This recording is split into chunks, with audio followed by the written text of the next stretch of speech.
সারা দেশের পাশাপাশি বীরভূম জেলার রামপুরহাট শহরেও ধর্মীয় ভাবগাম্ভীর্য এবং উৎসবের আবহে পালিত হলো পবিত্র ঈদ উল আজহা এবং বকরি ঈদ।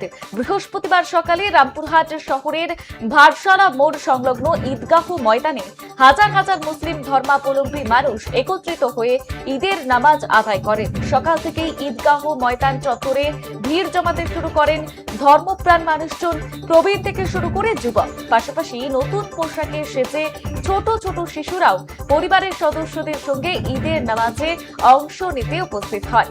ঈদের নামাজকে কেন্দ্র করে গোটা এলাকায় ছিল কড়া নিরাপত্তা ব্যবস্থা এবং শান্তিপূর্ণ পরিবেশ। আর নামাজ শেষে একে অপরকে কোলাকুলি করে ঈদের শুভেচ্ছা বিনিময় করতে দেখা যায় সকলকে। ধর্মীয় রীতি এবং সরকারি নির্দেশিকা মেনে এবারের ঈদ উৎসব পালিত হচ্ছে বলেই জানান স্থানীয় মুসলিম সম্প্রদায়ের মানুষজন। স্থানীয়দের বক্তব্য, পবিত্র ঈদ উল আজহার মূল শিক্ষা হলো ত্যাগ, ভ্রাতৃত্ববোধ, ভালোবাসা এবং মানবতার বার্তা সমাজের প্রতিটি স্তরে পৌঁছে দেওয়া। সমাজের সম্প্রীতি এবং সৌহার্দ্যের পরিবেশ বজায় রেখে সকল ধর্মের মানুষ একসঙ্গে মিলেমিশে বসবাস করুক, সেই বার্তাই তুলে ধরেন তারা। আর ঈদের এই বিশেষ দিনে রামপুরহাটের ঈদগাহ ময়দান জুড়ে ধরা পড়ে সম্প্রীতির, সৌহার্দ্য এবং ভ্রাতৃত্বের এক সুন্দর চিত্র।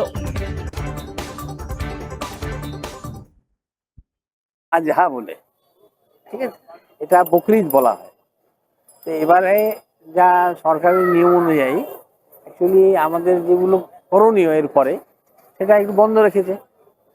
সব বড় কথা, আমাদের গরু কোরবানি হচ্ছে, সেটা বন্ধ রেখেছে, যার ফলে এখন মানে হুড়ুহুড়ি আর নেই। আগে হতো কি নামাজ পড়ে সব পালিয়ে যেত, এখন সেই হুড়ুহুড়ি নাই। আমরা আরামে বলতে পারছি আপনাকে দুটো কথা, আমি ভাবছি সেটা এই হলো কথা, আর কিছু নেই।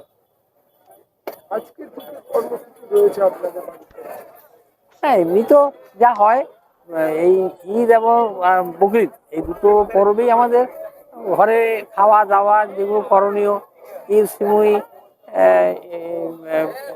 পায়েস যেটা বলে পায়েস, বিভিন্ন রান্না বান্না, পরোটা খাওয়ানো হয়।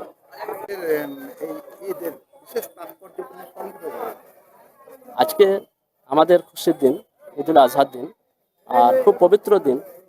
এই দিন মানুষ যার যার সঙ্গে হয়তো দুশ্মনী বা কথা মনোমালিন্য হতে পারে, কিন্তু আজকের দিন মানে একে অপরের সমস্ত দুঃখ বেদনা সমস্ত মুছে দিয়ে আজকে ভ্রাতৃত্ব বজায় রাখার জন্য এই দিন আল্লাহ আমাদের জন্য নির্ধারণ করেছেন। এটা ঈদ উল আজহার দিন। আচ্ছা, বর্তমানে পরিবর্তিত পরিস্থিতিতে আপনাদের ঈদ উল আজহা পালন করতে হচ্ছে, এই বিষয়টা আপনারা কেমন হয়? মাশাআল্লাহ, আমাদের কোনো অসুবিধা নেই। সরকারের তরফ থেকে যেটা আইন, সেটা আমাদেরকে মান্যতা দিতেই হবে। আর ওটা ওয়েস্ট বেঙ্গলের সমস্ত মানুষই সেই আইনকে মান্যতা দিতে গিয়ে যেটা তারা ঘোষণা দিয়েছে, সে অনুযায়ী আমরা কাজ করছি বা করছি সবাই।